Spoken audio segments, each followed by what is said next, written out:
morning, everyone. Thank you for that wonderful musical introduction, and as well as for your intro there, Becky. I'd like to thank Pogi for inviting me to speak here today. So although we could come up with additional challenges facing the organic supply chain, I'll be discussing three today that we at Pipeline Foods believe have a significant importance to the industry.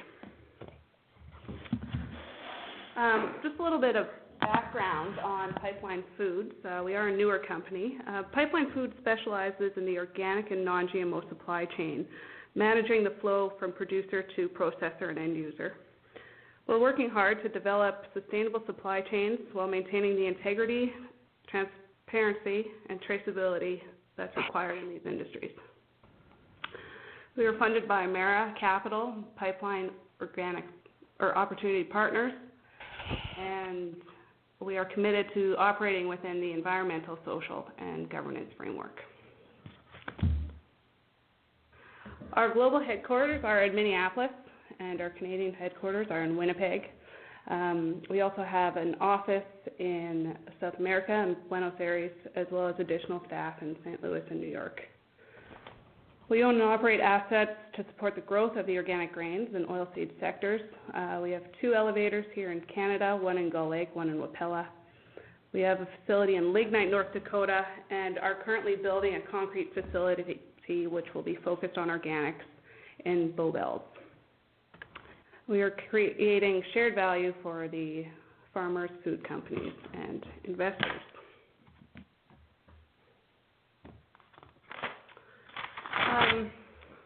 Just our vision and our mission statements. Our vision is to accelerate the availability of healthy and regeneratively grown food. Our mission is to deliver long-term value to our suppliers, develop supply chain assurance and transparency for our customers, and create unique investment opportunities for our financial partners. Our values, which you'll hear throughout this presentation, are sustainability, integrity, and teamwork. Just a quick overview of our footprint, just so you can see where we're at. We are growing rapidly, but this certainly gives you an idea where our boots are on in the ground.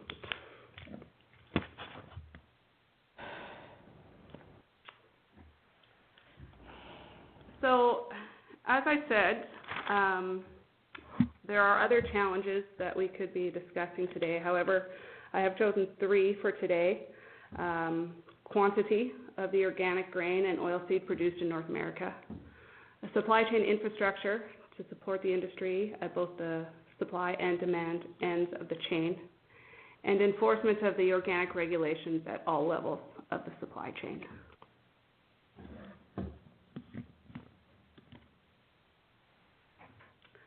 So first of all, we'll discuss quantity. Of course, very few conversations about organic supply chains can take place without someone commenting on the shortage of organic grain in North America. There just simply isn't enough grown in North America to sustain the demand. How short are we? It's hard to say. Although data is starting to be collected and shared, we really don't have a historical picture or a live snapshot of just how many acres are out there and what is being grown. So if you assume that virtually all corn, soybeans, and wheat imported into the U.S. last year were organic, which they would be, imports accounted for approximately 75% of these 3 crops.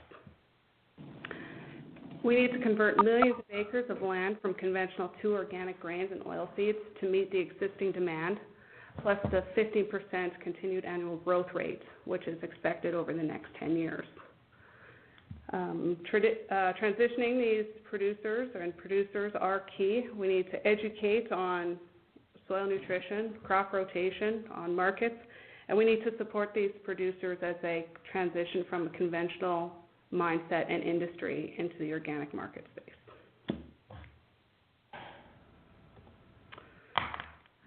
Organics are making headlines, which is fantastic for the industry. Here are just a few snapshots of what we're seeing, though. Or the organic industry is forced to import feed because the U.S. can't keep up with demand. 1 in 10 new products launched last year in the United States had an organic claim, and new products launched globally with a GMO-free positioning grew more than 40% in 2014 with no signs of slowing. Because most of the corn and soybeans harvested in the Midwest come from genetically modified seed and use crop chemicals shunned by the organic industry, and increasing amounts of specialty grain used to produce organic milk, eggs, and meat is being imported.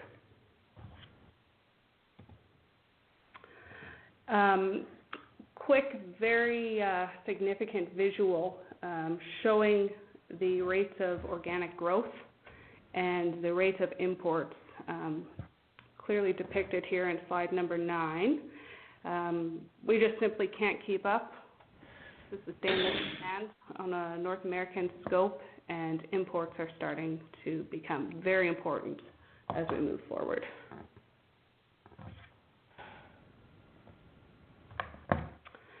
Infrastructure. Infrastructure is tricky, but it needs to be mentioned. This is the second big challenge that we're going to discuss here today. The supply chain and logistics optimization is neither easy nor cheap, but it's one of the biggest opportunities for cost reduction and sector growth. The investment adds value sharing, which creates opportunity for appropriate margins across the supply chain to encourage the growth. So it's estimated that less than 200 certified organic feed grain corn handlers are in North America. While we at Pipeline Foods estimate that there are less than 200 certified organic grain and oilseed handlers in North America, greater than 50% of them do not have direct service to the railroad. Further, many of these facilities are challenged to meet the new food safety requirements for food and feed.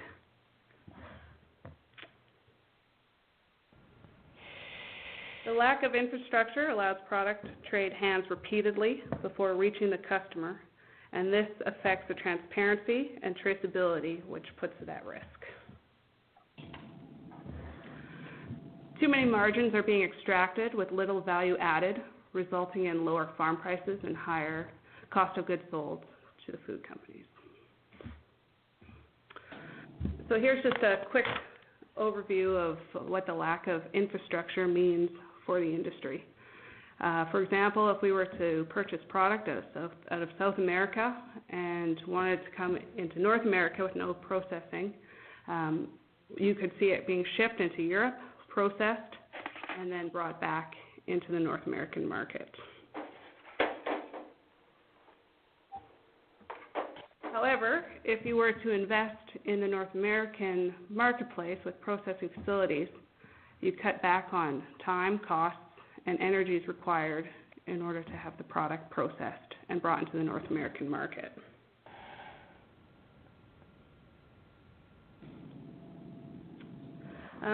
Capital, dedicated focus, and professional execution is needed. This makes it very difficult for groups such as POGI to take over and focus on infrastructure. However, we do need to be aware that this is something that the industry is needing, and we need to support these companies as much as possible going forward. Why? Well, we need to, Becky, do you want me to answer questions now or later? Sure. Let's hold it. There will be a chance for questions at the end. So let's get through the presentation, and then whoever that was, just hold that question until the end. Thanks, Leslie. I'm just writing it down.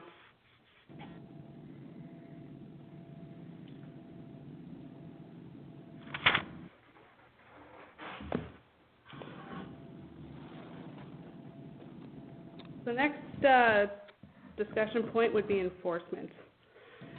This is a challenge that I pay very close attention to, and it's something I feel very important, is something that's very important to the industry.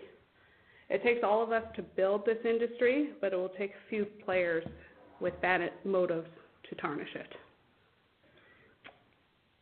As the industry globalizes, we will see additional players with the good. Unfortunately, we will see some bad. With the margins that we're seeing At every level, there can and will be a few bad apples. Those who do have questionable integrity wreak havoc on the industry and endanger the integrity of the whole market space. Traceability is key, as is self-policing. We've seen imported boats come into North America, and there has in the past been a reluctance to enforce and impound the fraudulent boats. The consequences of participating in fraudulent business needs to be swift and severe to protect the integrity of the industry. The headline risk cost associated with not getting this right can cause real damage to food company brands and consumer trust.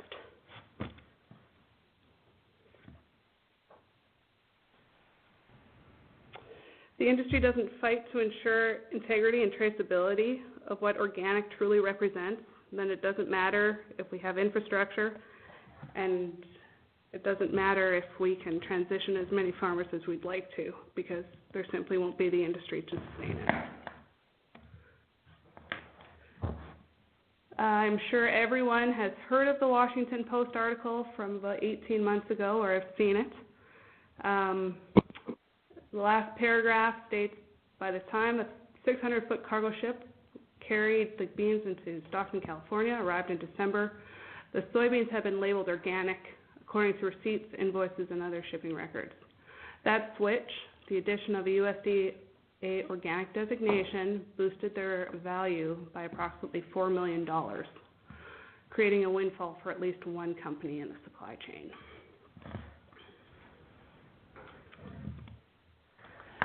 So where does that leave us? Personally, I think we should feel excited about where we're at. We are in one of the most exciting industries and see continued growth. We are an industry full of passionate people. Opening the floor to these discussions and admitting our flaws and threats is the first step to getting stronger. We are starting to see workshops in the prairies reaching out to the conventional farmers and educating them on transitional acres. We're starting to see companies invest in infrastructure, and we're seeing both the OTA and CODA creating the Integrity Task Force. It's all positive, but our work is far from done. Our synergy in POGI makes us stronger and smarter, and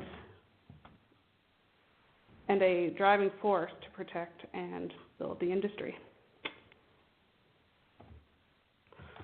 So I'll leave it at that, and if anyone has any questions, please feel free to ask.